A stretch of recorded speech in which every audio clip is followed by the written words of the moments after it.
우리가 늘 예배를 드리지만 예배가 과연 무엇인가? 이 모니터 소리를 좀 낮추세요. 이거 울린다. 예배의 아주 중요한 그 핵심, 중심은 하나님께 우리 자신을 드리는 것입니다. 자, 우리가 예배를 드리지만 우리는 왔다가 그저 돌아갑니다. 그런데 예배에 나 자신을 드린다라고 하는 것이 쉽지만 굉장히 어렵습니다. 말은 되는데 실체가 없는 듯해서 늘 뜬구름 잡는 얘기 같아 보입니다. 우리는 예배가 하나님께 드리는 우리의 항복 선언이다 하는 이야기는 수없이 들었습니다. 그럼 내가 하나님 앞에 항복한다라고 하는 것이 뭘까? 그것을 고민해야 할 것이에요. 항복과 복종이라고 하는 것은 굉장히 싫지요. 그리고 인기가 없는 그런 단어입니다. 그것은 패배를 의미하기 때문이고 우리 가운데 누구도 패자가 되기를 원하는 사람이 없기 때문에 항복 또는 복종 이런 말들은 아주 본능적으로 싫어합니다. 그러나 하나님께 항복하고 나 자신을 내어드리는 것이 오늘도 계속되는 이 예배의 중심입니다. 그럼에도 불구하고 오늘 우리 교회를 포함해서 대다수 교회의 신앙 현장의 오류가 뭐냐 하니 나를 주장하고 그 주장을 중심으로 해서 하나님을 설득을 하려고 하는 이러한 신앙적인 오류에 빠져 있더라 하는 것이죠. 오늘 읽은 본문은 너희의 몸을 하나님이 기뻐하시는 거룩한 산제사로 드리라고 말합니다. 이것이 너희가 드릴 영적 예배라고 성경은 군더더기 없이 아주 분명하게 말하고 있어요. 그러므로 우리의 예배는 우리의 몸을 하나님이 기뻐하시는 산제사, 다른 말로 하면 우리의 삶을 하나님이 기뻐하심에 드려야 한다라고 하는 것입니다. 그래서 내가 가지고 있는 생각과 내가 가지고 있는 경험과 내가 가지고 있는 취향이 있습니다. 그것이 하나님의 것하고 딱 일치되거나 같은 방향을 바라보면 감사하지요.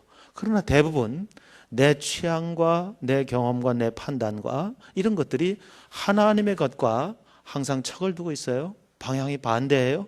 또는 조금 삐딱합니다. 그렇기 때문에 그것을 붙들고 예배를 드리고 그것을 마음에 두고 기도를 해도 결과가 나타나지 않는다는 거죠. 자, 예배는 큰 변고가 없는 한 끊임없이 계속됩니다. 그러면 이 예배가 침체에 빠지지 아니하고 아주 활기차고 그리고 소망이 있으려고 하면 예배의 결과가 나타나야 합니다. 그런데 그 예배의 결과가 나타나려고 하면은 우리는 우리끼리 으쌰으쌰하고 분위기를 반전시키고 뭔가 음악적인 요소를 가미하고 뭔가 좀 다이나믹하게 순서 절차를 진행하고 하는 방법에 있지 않고 우리 한 사람 한 사람이 하나님 앞에 하나님의 뜻에 내 뜻을 항복하고 비워드리고 낮추는 데 있습니다. 내 색깔대로 살았는데 이제는 주를 알고 하나님의 사람이 된 다음에 하나님의 색깔대로 살겠다라고 하는 결단과 지적인 마음으로의 동의가 아니라 실제의 삶 속에서 그렇게 살아내는 것입니다. 그렇게 될 때 우리는 빛나는 존재가 되고 시대의 부패를 방지하는 소금의 역할을 감당하게 될 줄로 믿습니다. 진정한 예배는 하나님께 우리 자신을 완전히 내어드렸을 때에 비로소 가능합니다. 우리 스스로를 하나님께 드리는 것이 예배의 전부라고 말씀드릴 수가 있겠어요. 자, 그러면 우리가 흔히 쓰면서도 뭐라고 이렇게 규정하고 정의를 내리기가 애매한 표현이 있습니다. 하나님께 드린다는 거예요. 자, 하나님께 드린다라고 하는 것이 뭘까요? 몇 가지 우리가 잘 쓰는 말로 다시 표현하면 헌신이랍니다. 헌신. 그래서 우리 헌신 예배도 드리고 또 헌신이라는 말을 많이 듣고 쓰고 합니다. 또는 예수님을 나의 주인이다. 그래서 그분이 주인이시다라고 내게 있던 주권을 그분께 넘겨드리는 겁니다. 그건 어떤 판단에 대한 것, 소유에 대한 것, 그리고 이것이 옳다라고 하는 가치에 대한 것조차도 주님이 이것이 옳은 것이 아니라 저것이 옳다 하면은 그렇습니다 라고 내가 옳다고 생각한 가치의 개념을 바꿀 수 있다. 이게 뭐냐면 예수님이 나의 주님이시다, 나의 주인이시다, 그런 뜻입니다. 자, 그러니 하나님께 내드린다라고 하는 것은 그분이 나의 주인이시다라는 말이고요. 그 다음에 각자에게 지워진 십자가가 있습니다. 다 똑같지 않습니다. 크기나 모양이나 중량이 다 틀려요. 그런데 내 몫에 대인 십자가를 내가 지는 것, 그것이 바로 나 자신을 하나님께 드리는 것이죠. 그 다음에 나 자신을 부인하는 것입니다. 고집하지 아니하고 주님이 그렇다라고 하면 그것이 설사 내 취향과 내 생각과는 좀 틀리고 반대가 되더라도 주님이 옳습니다. 바로 이것이 하나님께 나를 내어드리는 것이에요. 또는 하나님의 영이신 성령께 우리의 인생 자체를 내어 맡기는 것, 바로 이것이 하나님께 내어드리는 것이라고 할 수가 있습니다. 그런데 우리가 헌신이라고 부르든 주님이라고 부르든 십자가를 지는 것이라고 표현하든 우리 자신을 부인하는 것이든 아니면 성령께 맡기는 것이든 어떻게 표현하고 생각하고 이야기할지라도 그것이 우리 삶 속에서 실천되는 것이 중요하지, 이야기하고 동의하고 그렇다라고 끄덕거리고 하는 것은 별 효과가 없다라고 하는 것입니다. 그래서 오늘 이 예배 속에서도 선포되는 말씀에 여러분이 마음으로 아멘으로 화답한다고 할지라도 중요한 것은 모인 예배에서 이제 흩어진 예배, 우리의 24시간 속에 삶 속으로 우리의 예배가 출발했을 때 그 삶 속에서 하나님의 가치를 따라서 사는 것입니다. 때로는 왕따를 당할 수도 있어요. 불이익을 당할 수도 있습니다. 때로는 사람들이 싫어할 수도 있어요. 때로는 이 문화를 거스를 수도 있어요. 그래서 내가 왜 이렇게 살아야 돼? 왜 내 이렇게 손해를 봐야 돼? 왜 이렇게 따분해야 돼? 그런 생각이 들어찰 수도 있어요. 그러나 이것이 하나님이 기뻐하시는 일이기 때문에 내가 그렇게 가기로 작정했다, 바로 라고 하는 것이 하나님께 우리를 드리는 것입니다.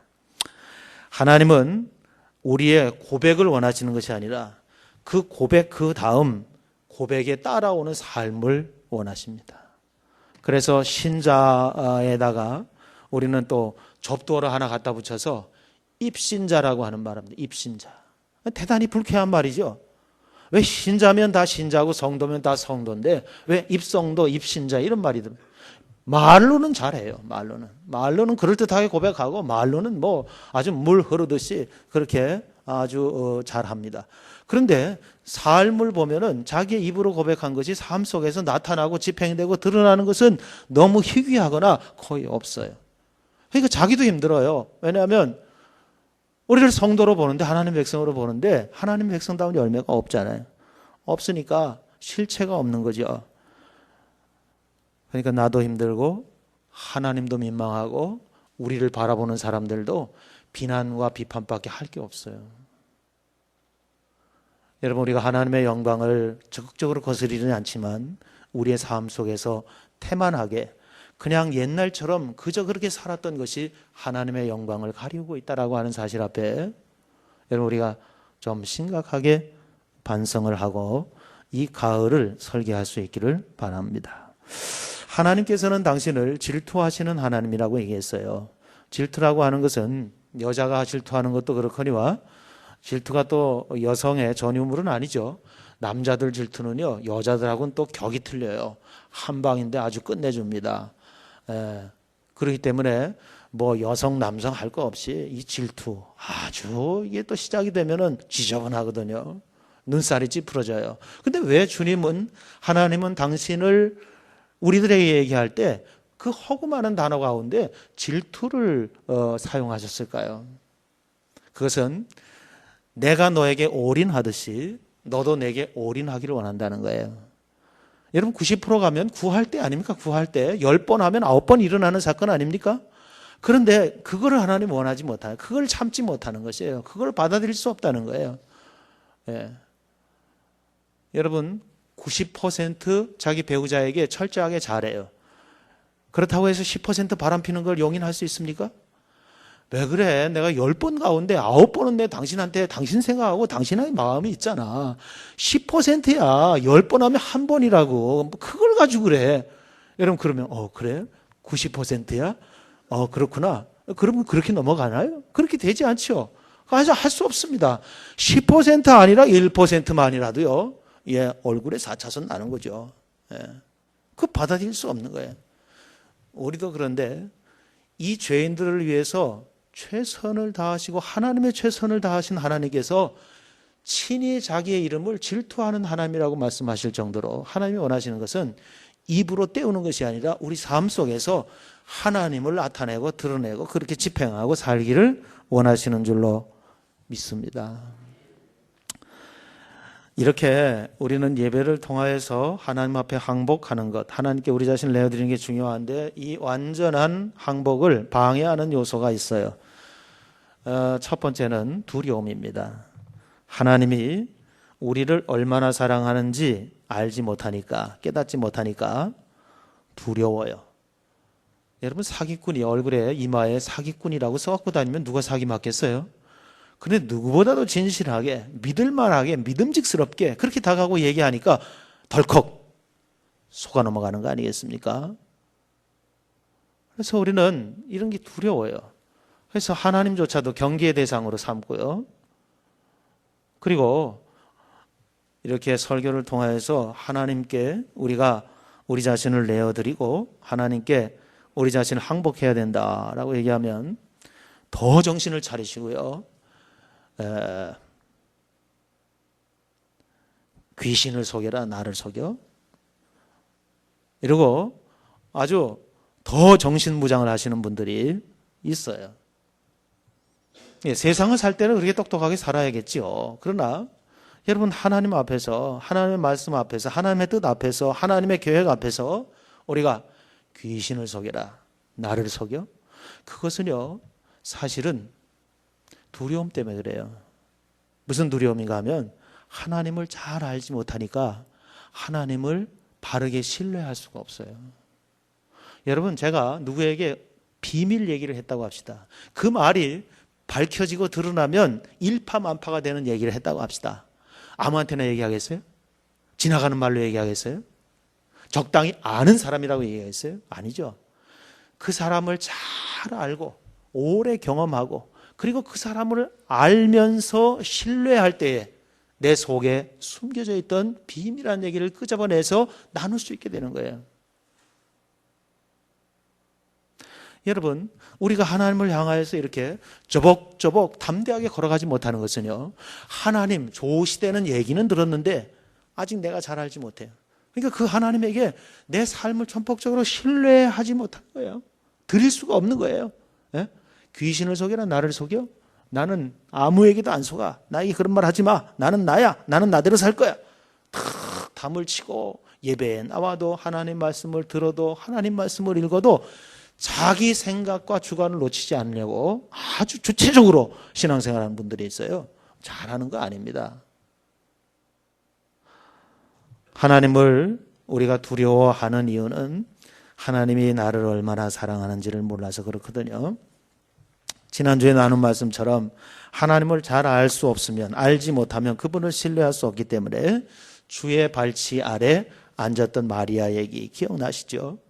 마르다는 사실은 육신 입은 예수님의 그 피곤과 시장함을 위해서 열심히 마리아보다 더 최선을 다해서 준비를 했어요. 땀을 흘렸어요. 그런데 문제는 뭐예요? 문제는 누가 더 주님을 잘 알고 있었느냐라고 하는 측면에서는 마리아를 이길 수 없었다라고 하는 것입니다. 여러분 두려움을 가지면 하나님께 항복할 수가 없어요. 내가 적당히 믿어야지 너무 광신적으로 믿으면 안 되지. 이런 경계를 하게 되고 딱 내가 설 자리를 정해요. 그래서 더 앞으로도 안 가요. 그리고 하나님께 우리가 기도할 수 있는 특권을 가졌잖아요. 근데 기도도 못해요. 왜? 기도하면 하나님이 나를 감동하셔서 내가 싫어하는 것을 시키거나 싫어하는 곳으로 가라고 하거나 지시를 할까 봐 겁나서 못하는 거예요. 그런 하나님이 아닌데 그 하나님을 잘 모르니까 오해를 하는 거죠.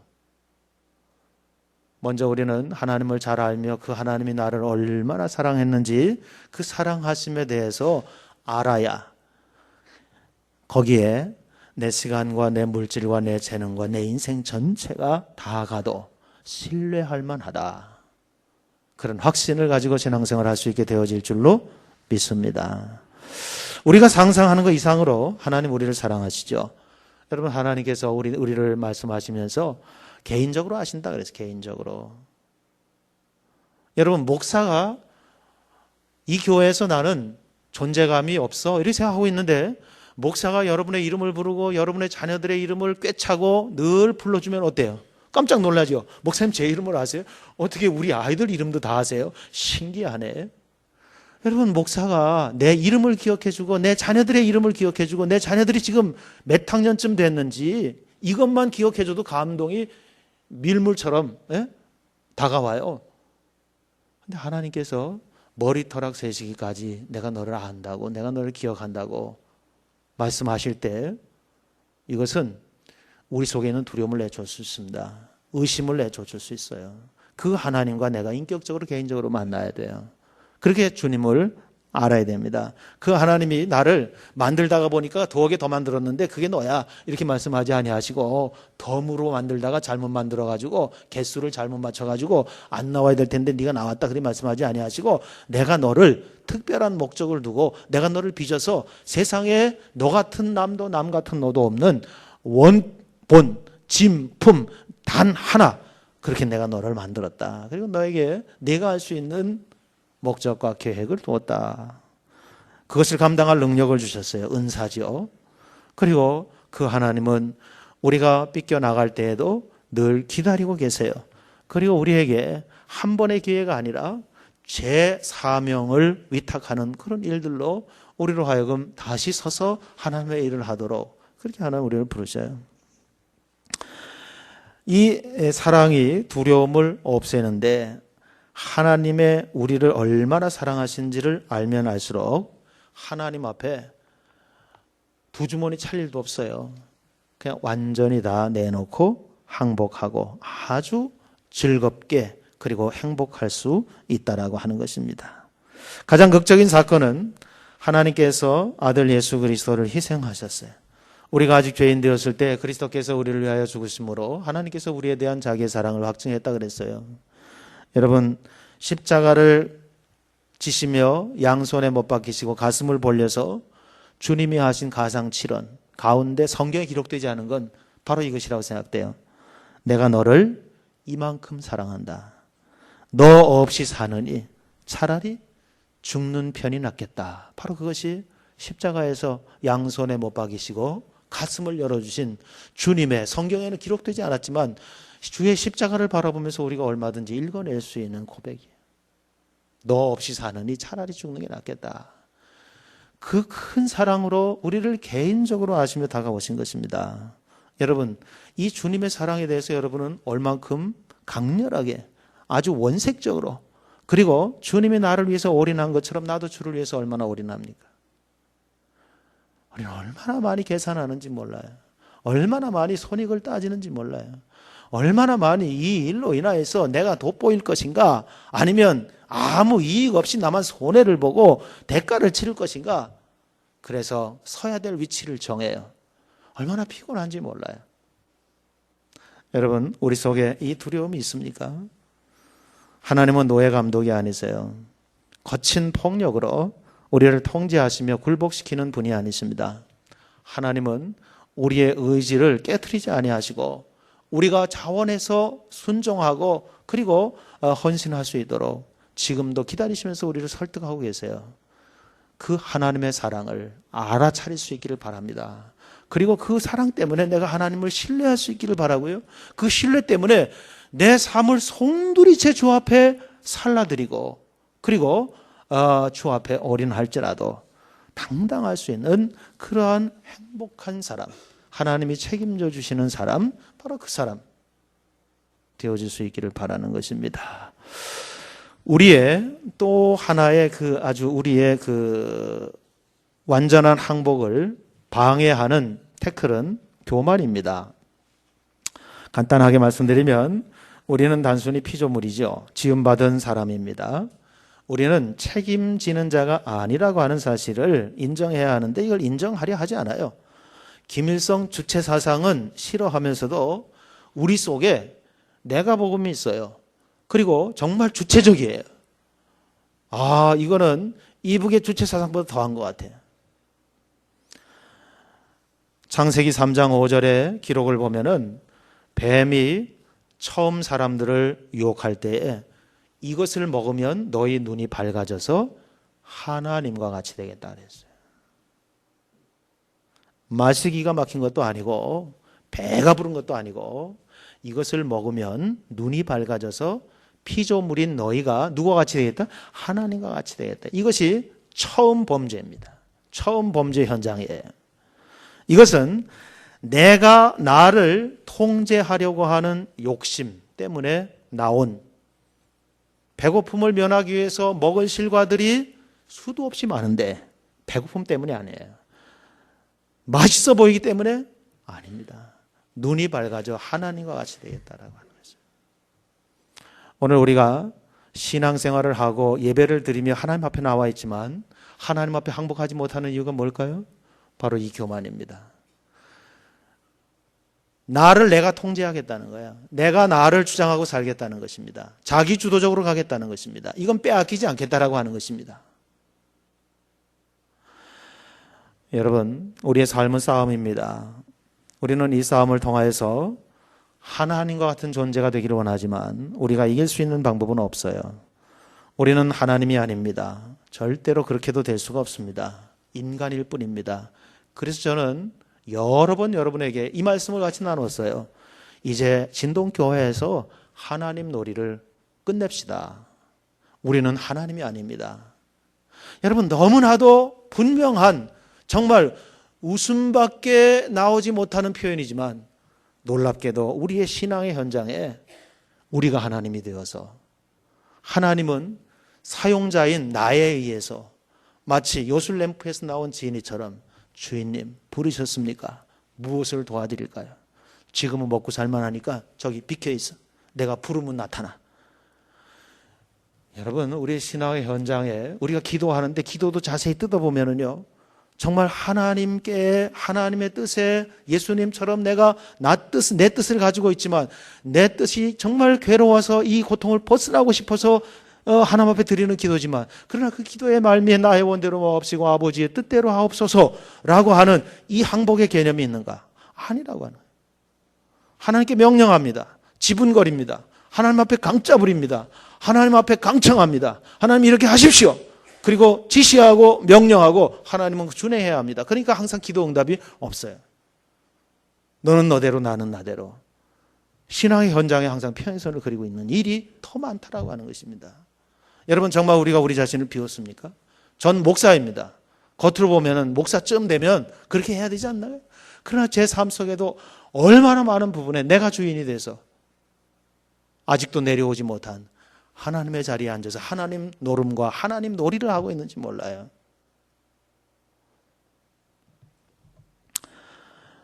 우리가 하나님이 되려고 노력하면 우리는 하나님이 못 되는 것은 틀림없는 사실이고 결국 결과는 사단이 되고 맙니다. 이것이 교만의 결과예요.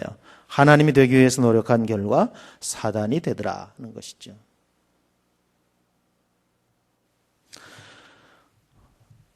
그 다음에 중요한 태클은 오해입니다. 오해. 갈라디아서 2장 20절 보면은 여러분이 잘 아는 구절이 있습니다. 내가 그리스도와 함께 십자가에 못 박혀 죽었나니 그런즉 이제는 내가 산 것이 아니야 내 안에 그리스도께서 사신 것이다.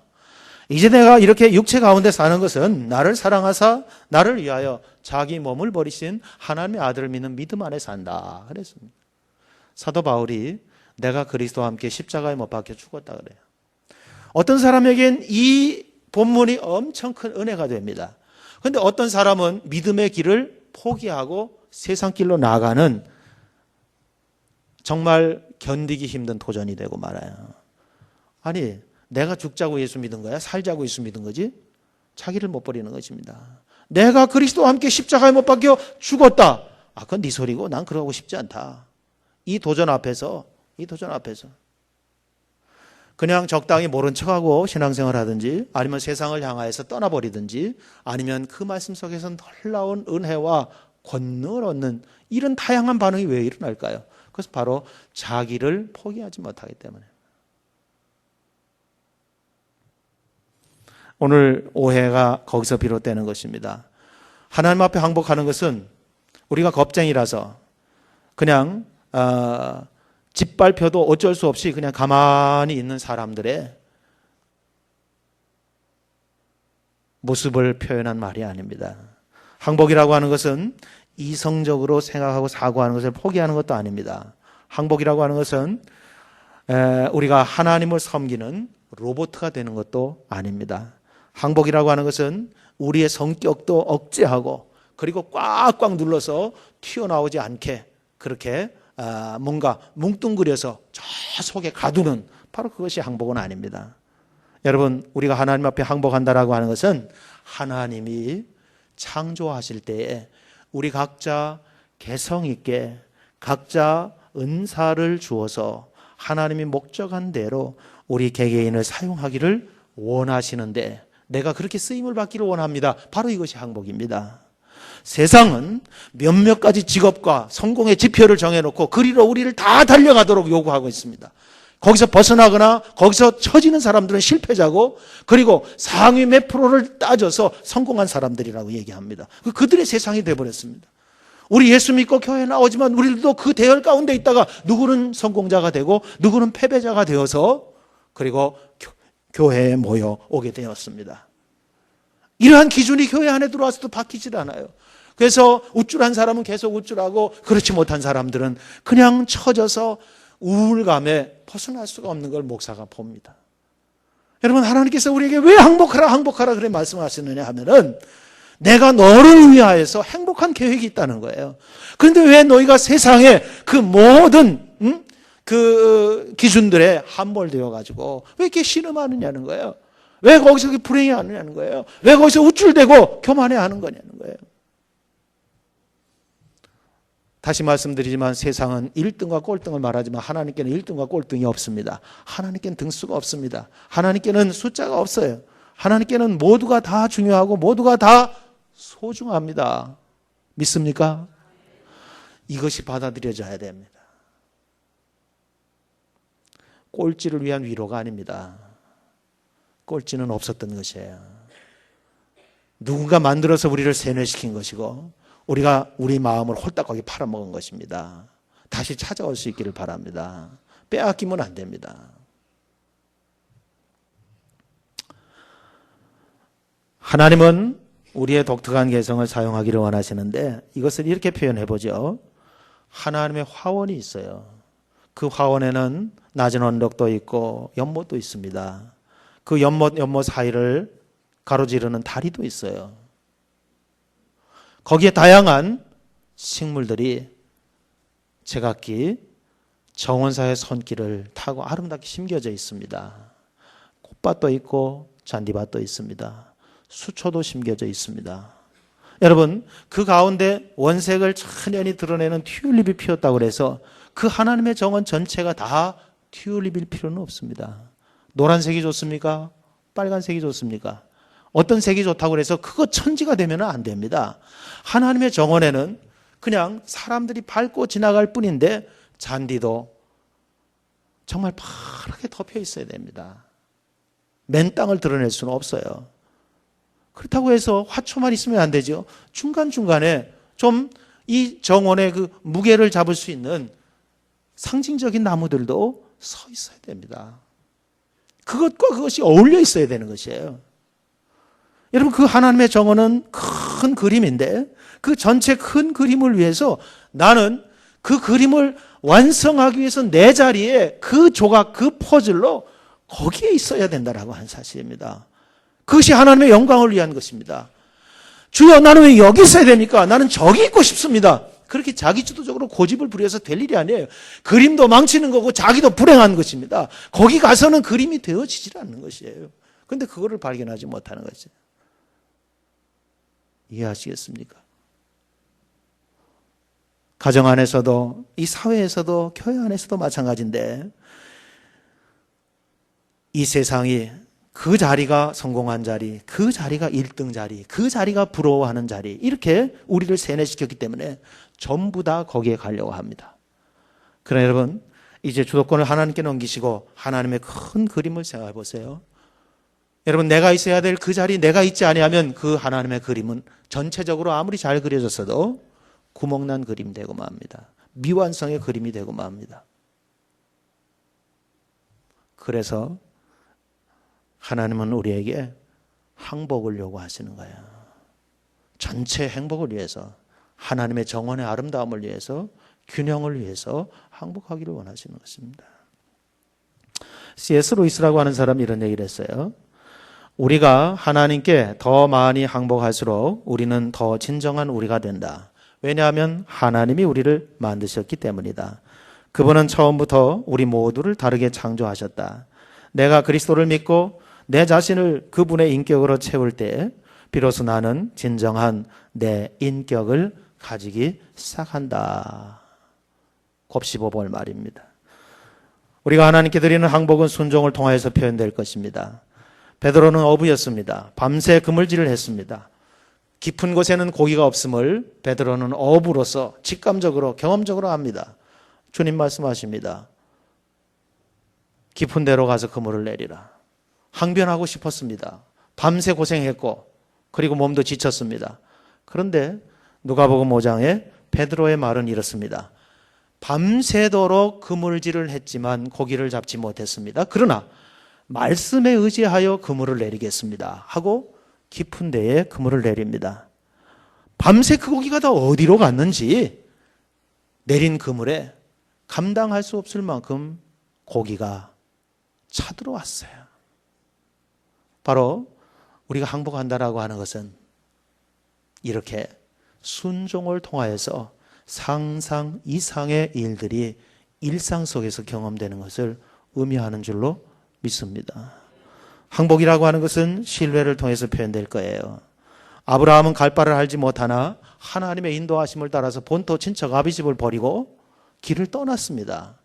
여러분, 이런 가장과 함께 있는 가족들은 얼마나 위기에 많이 직면하겠어요? 그러나 가장으로서 아브라함은 갈 바를 알지 못하고 신뢰하며 하나님께 신뢰하며 떠나게 된 것이에요. 한나는 자녀를 얻지 못했습니다. 그러나 하나님이 주시리라고 하나님을 신뢰하고 하나님께서 주실 계획된 시간을 기다렸습니다. 그 과정이 얼마나 험악하고 참 어려웠는지 엘리제 수장이 한나에게 여인이 대낮부터 술 취해서 희롱한다 이렇게 야단을 쳤어요. 마리아는 시골 여인이었습니다. 학벌도 외모도 수도분할 뿐 탁월한 것이 없었어요. 그러나 주의 사자가 성령으로 이 처녀의 몸에 잉태된 사실을 고지했을 때 마리아는 수도분하고 수줍은 여인이었습니다. 만약에 남자를 알지 못하는 사이에 아이가 들어섰다는 걸 동네가 알고 사회가 안다라고 하면 틀림없이 얌전한 강아지, 부뚜막이 먼저 올라간다, 그렇게 표현할까요? 별별 말들이 많이 있었을 겁니다. 그러나 마리아가 어떻게 고백합니까? 주의 계집종이오니 말씀대로 내게 이루어지이다. 이게 항복입니다.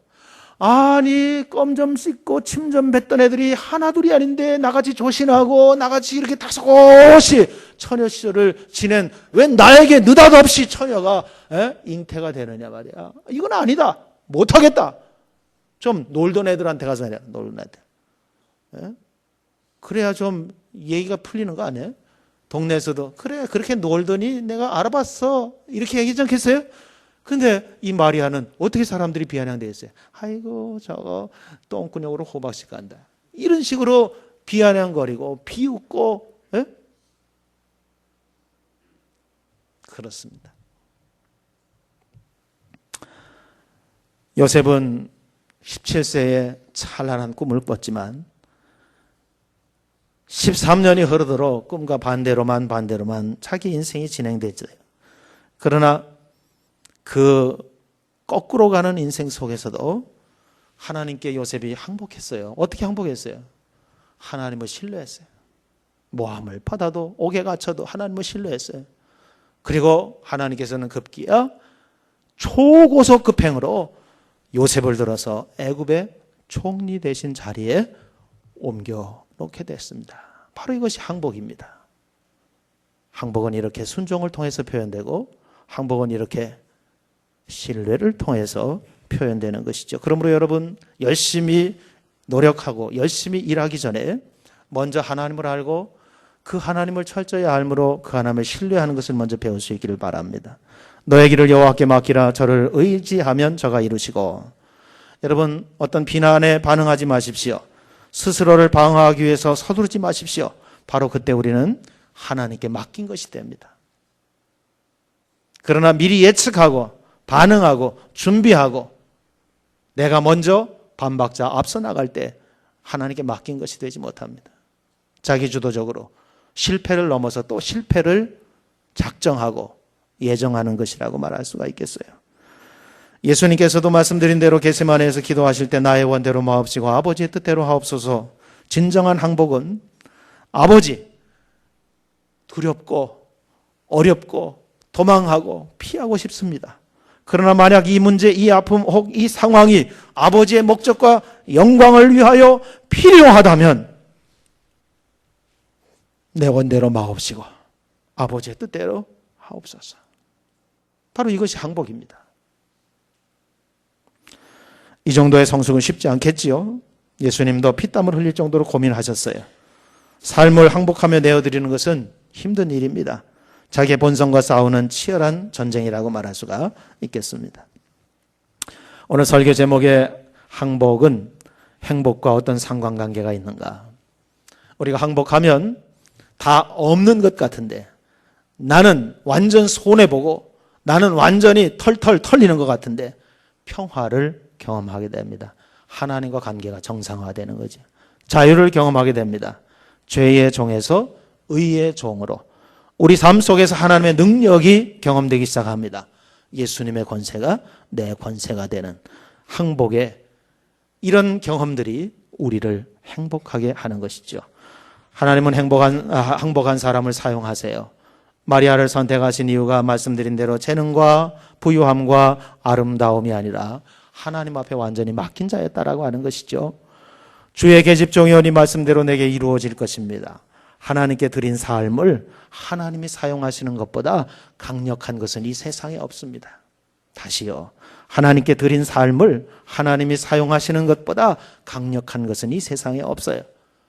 그래서 여러분 우리 하나하나는요 정말 영롱하게 빛나는 실탄 한 발과 같습니다. 잘났던 못났던 그 정도예요. 그것을 아무리 화장을 하고 아무리 닦아가지고 반짝반짝하게 세워도 그냥 실탄 한 발과 같아요. 총알 하나와 같아요. 그러나 그것이 하나님의 기관총에 삽입이 되고 그리고 공의가 그 실탄을 때릴 때 그것이 발사가 돼서 목적을 이루게 되는 거죠. 그때 우리는 시시한 사람이 아닙니다. 능력과 권세가 나타나게 되는 것입니다. 하나님의 목적을 이루게 되는 것입니다. 이제 하나님께서 나의 뇌관을 때릴 수 있도록 그 위치에 가시기를 바랍니다. 아무리 우리 스스로 때 빼고 광내고 화장하고 모양내고 포장해도 우리는 우리 스스로 무엇을 할 수 없는 것이에요. 하나님의 손에 붙들렸을 때 하나님의 기관총 가운데 이렇게 실탄이 삽탄이 됐을 때 그 다음에 거기에서 이제 능력과 권세가 나타나게 되는 것이죠. 다메섹으로 가던 그 과정에 눈부신 빛을 보고 바울이 쓰러졌어요. 바로 그 순간에 바울이 항복의 순간을 맞이하죠. 항복하는 방법과 상관없이 바울은 다메섹 도상에서 큰 빛을 보고 쓰러졌지만 오늘 우리들은 지금 이 예배 속에서 하나님의 도전을 받고 있는 거예요. 이 설교자를 통해서. 방법은 틀려요. 우리에게 바울과 같은 경험이 없어도 오늘 이 예배를 통해서 우리는 분명한 하나님의 음성을 듣고 있는 것입니다. 여러분, 그때 이 사건이 일회적인 사건이 아님을 사도 바울은 이렇게 고백합니다. 나는 날마다 죽노라. 자기를 지우고 자기를 부정하고 자기의 생각을 하나님의 생각에 복종시키고, 일회적인 사건이 아닙니다. 기분 날 때, 어떤 때 한 번 하는 사건이 아니라 순간순간 예배 때마다 시행해야 하고 집행해야 하는 사건이기 때문에 예배는 하나님께 드리는 뭐라고요? 항복이라, 이렇게 우리가 정의를 내린 것입니다.